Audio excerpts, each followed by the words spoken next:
जिंदाबाद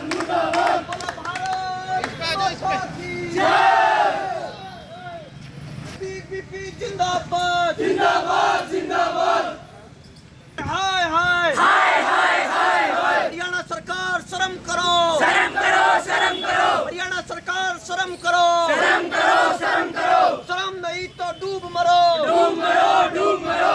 मुर्दाबाद मुर्दाबाद। हरियाणा सरकार मुर्दाबाद मुर्दाबाद मुर्दाबाद। हाय हाय हाय हाय हाय। हरियाणा सरकार हाय हाय हाय हाय हाय। माता की जय। भारत माता की।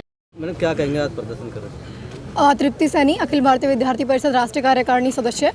आज जो विद्यार्थी परिषद पूरे हरियाणा प्रांत के अंदर प्रदर्शन कर रही है, विद्यार्थियों के हितों का जिस प्रकार हरियाणा सरकार की कुछ नीतियों के द्वारा जो हनन हो रहा है, उनके विरोध में आज अखिल भारतीय विद्यार्थी परिषद रेवाड़ी द्वारा विरोध प्रदर्शन किया गया है कि जिन नीतियों से विद्यार्थियों को नुकसान है, उनका हनन किया जा रहा है, उनको वापस लिया जाए या फिर उनके अंदर उचित बदलाव किए जाएं जिनकी वजह से छात्रों का जो नुकसान हो रहा है वो ना हो। जैसा कि अभी विद्यार्थी परिषद का जो विशेष मुद्दा है छात्र संघ चुनाव, और इसी के साथ साथ में जो चिराग योजना जो भी लाई गई है सरकार के द्वारा, उसके अंदर जो सरकारी स्कूल हैं उन सभी को एक तरह से अगर देखा जाए तो पूर्ण तरह ख़त्म कर दिया जाएगा, क्योंकि जो शिक्षा है उसका पूरी तरह से निजीकरण कर दिया जाएगा, क्योंकि सभी स्टूडेंट्स प्राइवेट स्कूलों के अंदर भेज दिए जाएंगे, क्योंकि गवर्नमेंट उनकी फ़ीस पे करेगी।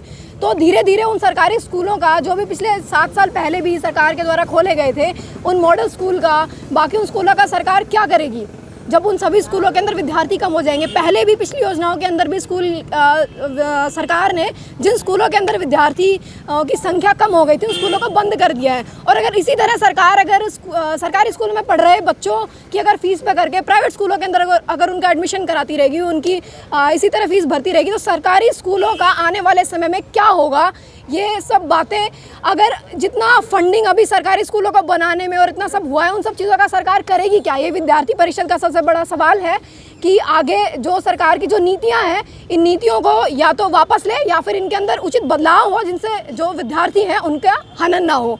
तो आप प्रदर्शन कर रहे हैं, अगर मांग नहीं मानती है सरकार तो अगला कदम आपको क्या होगा? अगर सरकार द्वारा अपनी वापस नहीं लिए जाते हैं तो विद्यार्थी परिषद इसी तरह, जैसे कि अभी भी पूरे हरियाणा प्रांत के अंदर जिले स्तर पर प्रदर्शन हो रहे हैं, इनको लगातार इसी तरह जारी रखा जाएगा और बड़े स्तर के ऊपर हम लोग विरोध प्रदर्शन के लिए सड़कों पर।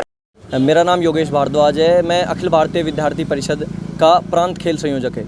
आज जो ये प्रोटेस्ट है हमारा, ये हरियाणा सरकार के खिलाफ है। सिर्फ 2 मांगों को वैसे तो कई मांगे हैं, मुख्य मांगे तो, पर इसमें सिर्फ 2 मांगे। पहली मांग ये है कि हरियाणा में 2018 के बाद छात्र संघ चुनाव बंद कर दिए गए थे। सरकार का कहना है कि इन चुनावों के अंदर लड़ाई दंगे होते हैं। मैं सरकार से पूछना चाहता हूँ कि क्या विधानसभा और लोकसभाओं के चुनाव में लड़ाई दंगे नहीं होते हैं? सरकार ये चाहती है कि जो युवा लोग हैं जो राजनीति में आने चाहिए, उनको किसी तरीके से रोका जाए। तो पहली मांग तो ये है कि सरकार से कि हरियाणा में छात्र संघ चुनाव बहाल किए जाएं। दूसरा, जो भी सरकार जो चिरंजी योजना लेकर, चिराग योजना जो लेकर आई है अभी हरियाणा के अंदर, उसमें ये है कि सरकार प्राइवेटाइजेशन को बढ़ावा दे रही है। वो सरकारी स्कूल के विद्यार्थियों को प्राइवेट स्कूलों में भेजकर उनकी फ़ीस पे करते हैं। मैं पूछना चाहता हूँ सरकार से, क्या सरकारी स्कूलों की फ़ीस जो अगली सरकार आएगी क्या वो भी पे करेगी? दूसरी बात, जब सरकार केवल फ़ीस पे करेगी, उसके बाद जो अलग फंड है, जो बस फीस है, किताबों की फ़ीस है, ड्रेस की फ़ीस है, फ़ाइन है, क्या वो भी प्राइवेट स्कूलों की सरकार पे करेगी? और यदि सरकार कल को सरकारी स्कूलों को बंद कर देगी तो रोज़गार कहाँ जाएगा? दूसरी बात ये है। इसके अलावा एक और बात हम इसमें देखते हैं कि जो सरकार ने मॉडल स्कूल खोल रखे हैं, फिर वो क्यों, उनका क्या होगा उन मॉडल स्कूलों का? उनमें भर्तियां नहीं है। तो सरकार से निवेदन यही है कि जो मॉडल स्कूल है उनको बढ़ाया जाए और उनमें जो भर्तियां हैं, उनमें जो अध्यापकों की भर्ती है उन्हें पूरा किया जाए, ताकि मॉडल स्कूल दोबारा से चल सके और प्राइवेटाइजेशन को बढ़ावा ना दिया जाए। सरकार आपकी मांगों पर ध्यान नहीं देती तो अगला, यदि सरकार हमारी मांगों पर ध्यान नहीं देती है तो पूरे हरियाणा प्रदेश भर में प्रदर्शन होंगे और इसकी जिम्मेवारी हरियाणा सरकार की होगी।